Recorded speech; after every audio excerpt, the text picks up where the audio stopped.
Chapter 1. The species that should not exist. If evolution had a design checklist, human babies would fail every single requirement. In the animal kingdom, survival begins immediately. A newborn horse stands within hours. A baby giraffe drops to the ground and learns to walk the same day. A seal pup crawls toward the ocean within minutes of birth.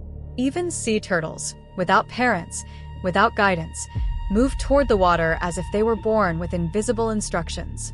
Nature always seems to follow one rule. The faster a newborn becomes independent, the higher its chance of survival. And then, there is the human baby, completely helpless, unable to walk, unable to feed itself, unable to regulate temperature, unable to escape danger. For the first months of life, a human baby is not even close to self-sufficient. From a purely biological perspective, this should not work. And yet it does. Not only does it work, it produces the only species that ever reshaped an entire planet. We built fire into technology.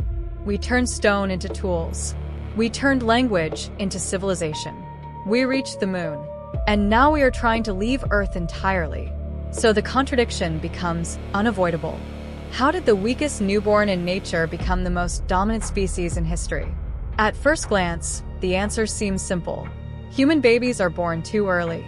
If pregnancy lasted longer, babies would be stronger, more developed, more capable, problems solved.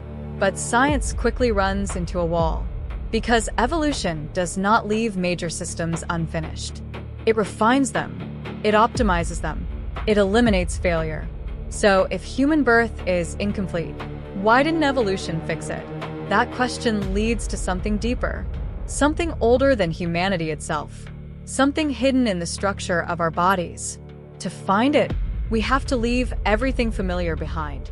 No cities, no medicine, no technology, no written history, only deep time, millions of years ago, when the world was not human at all. Chapter 2. The moment everything changed. Somewhere in that ancient world, a small group of primates faced a quiet transformation. It did not look important at the time. No dramatic event. No sudden mutation visible to the eye. Just a simple shift in posture. A body that began spending more time upright, standing on two legs. At first, it was just a survival adaptation. A way to see farther, through tall grass. A way to travel long distances more efficiently. A way to carry food instead of dropping it. But evolution never changes just one thing. It changes everything connected to it. Standing upright freed the hands. Those hands began to do something new. They picked up stones. They shaped them. They struck them against other stones until sharp edges appeared. Not tools yet, but the beginning of tools. With tools came better hunting. With better hunting came more reliable food. With more reliable food came more energy. And with more energy, something unusual happened. The brain began to grow, slowly at first, then consistently, then dramatically over evolutionary time. A larger brain meant better memory, better planning, better coordination, better survival in unpredictable environments. For a long time, this looked like a perfect upward path. More intelligence meant more survival.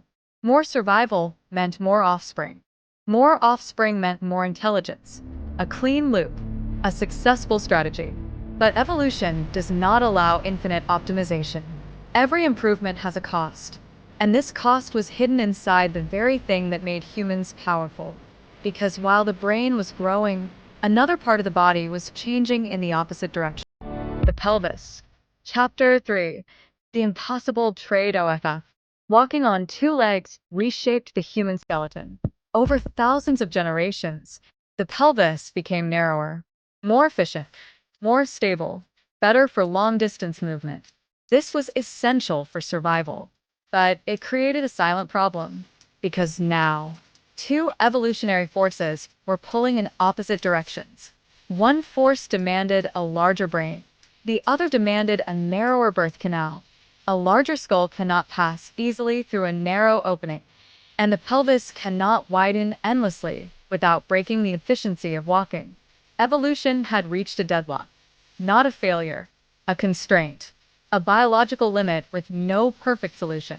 So evolution made a compromise, not by stopping brain growth, not by redesigning the entire human skeleton, but by changing something far more subtle: time. Human babies began to be born earlier in their development, before the brain had finished growing, before full physical independence was possible. Birth moved outside the body, so the brain could continue growing outside the womb.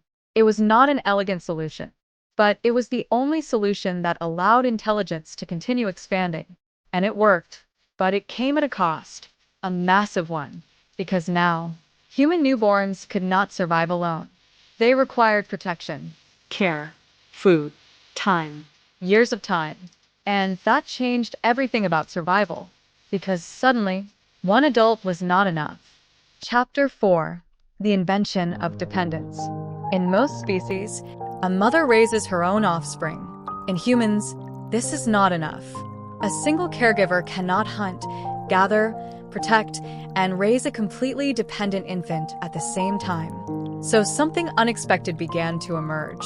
Other members of the group stepped in: grandmothers, siblings, aunts, even unrelated individuals. Not because of morality, not because of kindness, but because survival demanded cooperation. A human child became too expensive for one person to raise alone, so the cost was shared. This is where something extraordinary began. Not civilization, not culture, but dependence distributed across a group. Anthropologists call this cooperative breeding, but for early humans, it was simply reality. A child held by many hands survived longer. A child taught by many adults learned faster. A child surrounded by many minds became more adaptable. And over time, this created something unprecedented in nature. Knowledge stopped disappearing with individuals. Instead, it accumulated. One generation added to the next, not starting from zero, but building upward, slowly, continuously, relentlessly. And that accumulation of shared knowledge became the foundation of everything we now call civilization. Chapter 5: The World That Still Runs on Ancient Rules. The strange part is, this system never disappeared. Even today, your brain still expects it. That is why loneliness feels like danger. That is why rejection hurts physically. That is why humans seek connection even when isolated. Because the brain was not designed for individual survival. It was designed for group survival. But modern life changed faster than evolution could adapt. We now live in small households instead of large groups. We raise children without villages. We solve problems alone that once required many people. And then we wonder why life feels harder than it should. The mismatch is not psychological.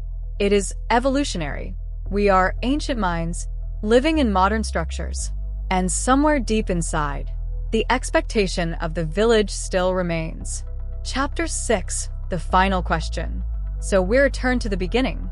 Why are human babies born too early? Not because evolution made a mistake, not because nature failed, but because intelligence required a compromise. A compromise between a body that must walk a skull, that must grow a species, that must learn, and a world that changes too fast for instincts alone. And the solution was simple, but expensive. A baby that cannot survive alone. Because only a helpless beginning could create a learning system powerful enough to build civilization. And perhaps that is the deepest truth of all. We did not become dominant because we were strong at birth. We became dominant because we were given time to become strong later. Yendi.